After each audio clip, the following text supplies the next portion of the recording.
Hello, my name is James Demers, and I use he, him pronouns.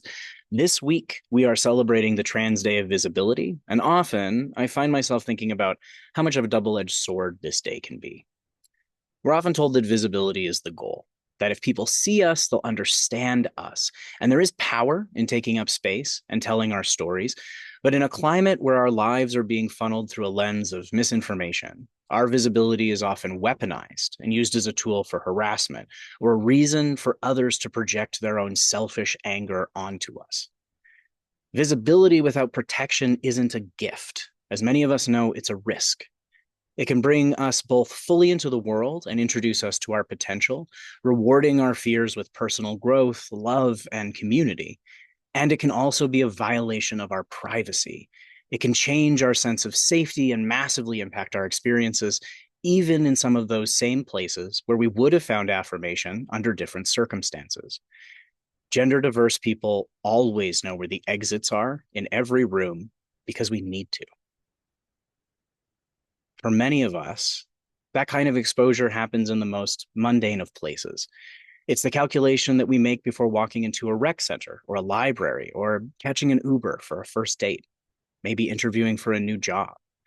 We know that the reality of being visible isn't enough for us to not be questioned in a public space, passed over for a promotion, or pushed out of a community just for becoming who we are.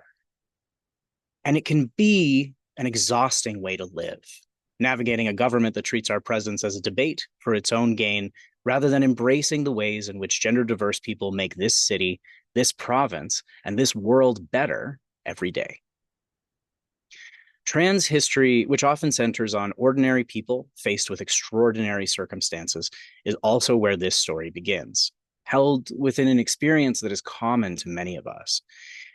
In 2009, Rachel Crandall Crocker, a therapist in Michigan, was mulling over the fact that the only time trans people tended to gather was as a community to mourn our dead on the Trans Day of Remembrance, an important annual event, but with a specific focus. Rachel knew exactly what it cost to be seen.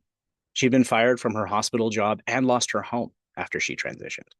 And she understood that visibility was being used against us, but also knew that grief could not be our only avenue for telling the story of our lives.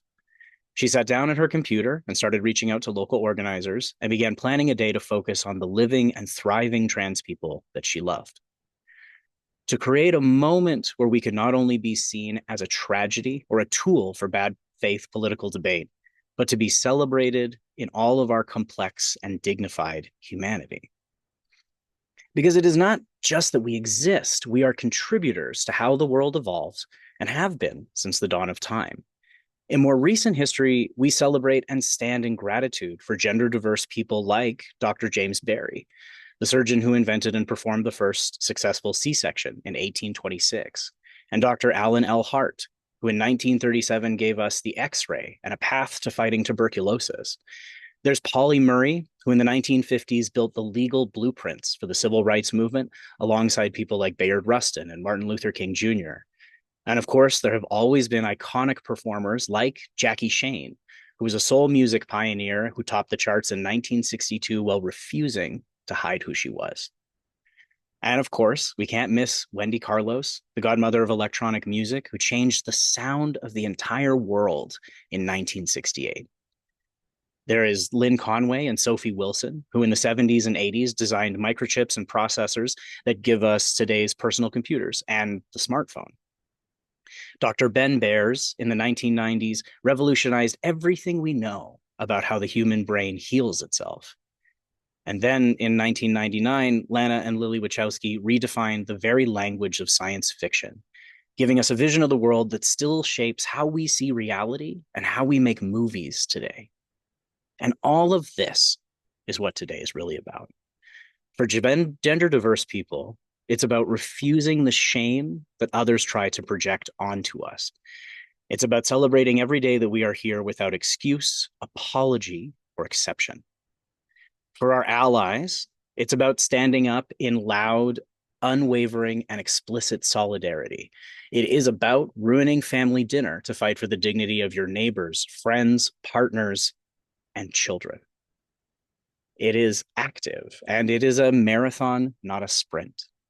So, no matter what the forces of hatred and division levy against us, our dignity and worth as a community is not up for debate. The most radical thing about us isn't that we are brave, it is that we are here, living lives that are full, vivid, and deeply human. Visibility is about the simple things. It's the sound of your friend using your name for the first time. It's found family dinners where you can let your guard down. It's the joy of playing sports. It's the creative alchemy of making art. And it's the vulnerability of falling in love. It is about the quiet peace of a Saturday morning when you finally feel at home in your own skin. And that's the goal, the trans agenda, if you will. To live a long, happy life, one full of friends, family, and the kind of joy that isn't afraid of a little bit of messiness and maybe has room for more glitter than you originally thought. Every moment of joy is a victory. It is proof that not only we belong here exactly as we are, but it is grounded in the truth that we have always been here.